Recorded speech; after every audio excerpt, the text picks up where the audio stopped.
मुसलमानों का ये मसला है कि ये नबी पाक से प्यार तो करते हैं और अल्हम्दुलिल्लाह बड़ा करते हैं, लेकिन ये प्यार को जिहतों और सिमतों में कैद करते हैं। यानी मस्जिद में आके दुरूद शरीफ पढ़ते वक्त अगर हुजूर के गुलाम होते हैं तो फैसला करते वक्त और अपने हक में फैसला सुनते वक्त उस वक्त भी हमें नबी पाक का ही गुलाम होना चाहिए। हमें वोट लेते वक्त भी हुजूर के गुलाम और वोट देते वक्त भी नबी पाक सल्लल्लाहु अलैहि वसल्लम के गुलाम। जब तक निज़ाम नाफिज नहीं होता, निज़ाम, यूरोप को आपकी नमाज से तकलीफ ही कोई नहीं तो नमाज पढ़ने के लिए मस्जिदें बनाने की इजाज़त देते हैं। कुरान पाक जितना मर्जी आप वहाँ पढ़े वो इजाज़त देते हैं। आप ज़कातें दें जितनी मर्जी, वहाँ से लोग चंदे इकट्ठे करके यहाँ नहीं ले आते, करें जो मर्जी। उनको आपकी ना नमाज से परेशानी है, ना मसला ज़कात से परेशानी है, ना सोमो सलात से मसला है। उनको तो मसला ये है कि कचहरी में कहीं नबी पाक का दीन ना आ जाए।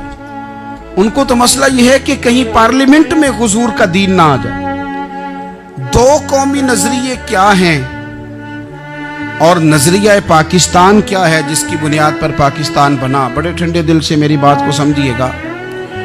पाकिस्तान अगर अच्छी सड़कों के लिए, तरक्की करने के लिए बना था तो ये तरक्की हिंदुस्तान में रह के भी हो सकती थी। इंडिया वाले कहते हैं कि हमने तरक्की नहीं करनी, कच्ची सड़कों पे चलना है, हमने टेक्नोलॉजी नहीं बनी। ये काम वहाँ भी हो सकता था। अगर आप ये कहें कि पाकिस्तान जमहूरियत की मजबूती के लिए बनाया था कि डिक्टेटर कोई नहीं आएगा, सिर्फ जमहूरी कुव्वतें काम करेंगी, तो जमहूरियत में तो इंडिया बज़ाहिर आगे निकल गया है। उनकी जमहूरियत तो ज़्यादा अच्छी नज़र आती है, कभी डिक्टेटर नहीं आया। आपने पाकिस्तान क्यों बनाया?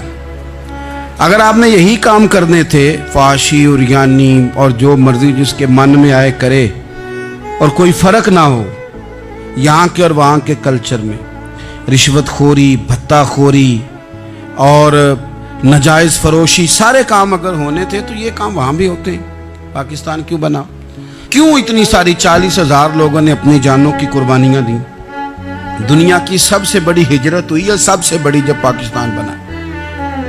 ये सबसे बड़ी हिजरत थी, इतनी बड़ी हिजरत ही कभी नहीं हुई। क्यों इतना कुछ हुआ?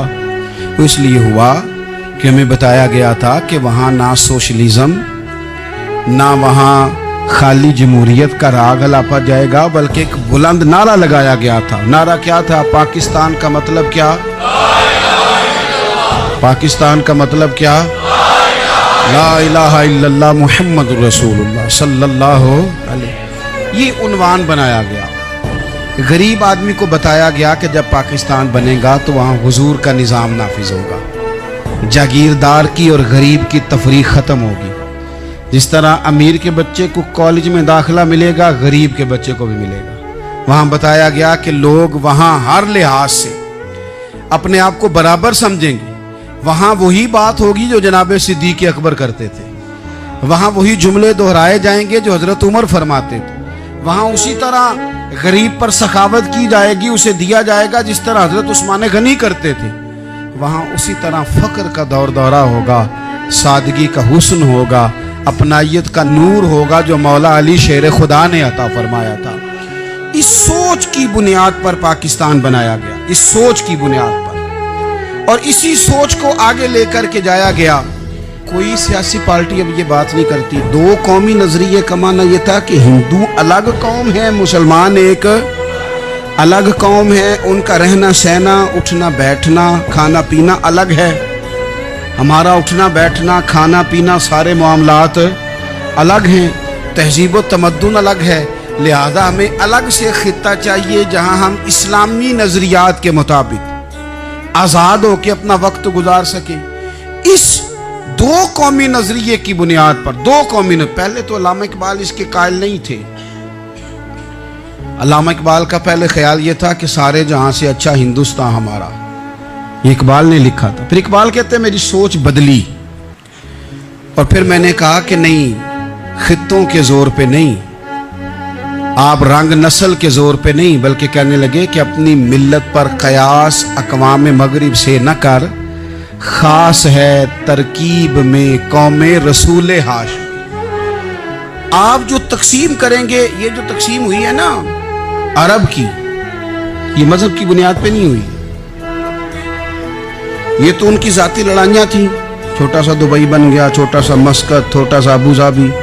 یہ تو ان کی ذاتی لڑائیاں تھیں, قبیلوں کی لڑائیاں تھیں, جنگیں تھیں, چھوٹے چھوٹے ملک الگ سے تقسیم ہو گئے. یہ مذہب کی بنیاد پہ ایسا نہیں ہوا.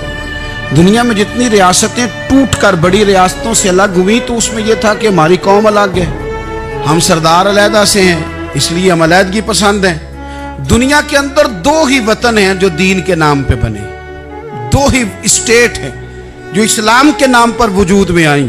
پہلی مدینہ منورہ ہے اور دوسری پاکستان ہے.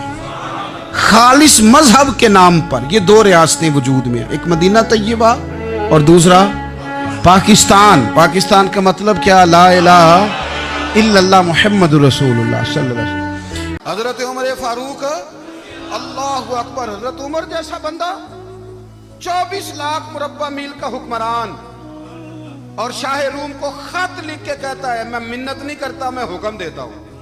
اتنا تگڑا بندہ. جنگ قادسیہ کے لیے حضرت سعد بن ابی وقاص کو بھیجا, فتوح شام پڑھ کے دیکھیں. حضرت عمر بڑے پریشان ہیں, اتنے دن ہو گئے کوئی رپورٹ ہی نہیں آئی. اب تو موبائل ہے نا, 1 منٹ کی رپورٹ لیں آپ, بلکہ آپ 1 منٹ کی فوٹو لیں آپ, رپورٹ تو دور رہ گئی. حضرت عمر فاروق رضی اللہ تعالیٰ عنہ بڑے پریشان ہیں کہ قادسیہ میں حضرت سعد بن ابی وقاص کے ساتھ لوگ جہاد کرنے گئے, رپورٹ کوئی نہیں آ رہی. اتنے پریشان تھے کہ باہر نکل کے نا اس رستے پہ بیٹھ جاتے جو رستہ قادسیہ کی طرف سے آتا تھا.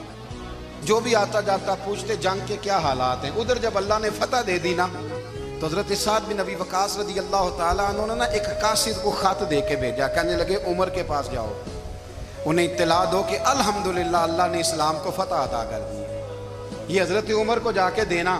وہ بڑے پریشان ہوں گے. وہ جو اس زمانے میں اس طرح ہوتا تھا کہ کئی دور دور سے صحابہ جو دوسرے شہروں کے ملکوں کے رہنے والے ہوتے تھے وہ بھی آ کے شامل ہو جاتے تھے جہاد میں. کوئی 1 دفعہ مدینے آیا, کوئی 2 دفعہ آیا, پھر اپنے اپنے علاقوں میں. بہت سارے لوگوں نے زیادہ دفعہ حضرت عمر کو دیکھا بھی نہیں تھا.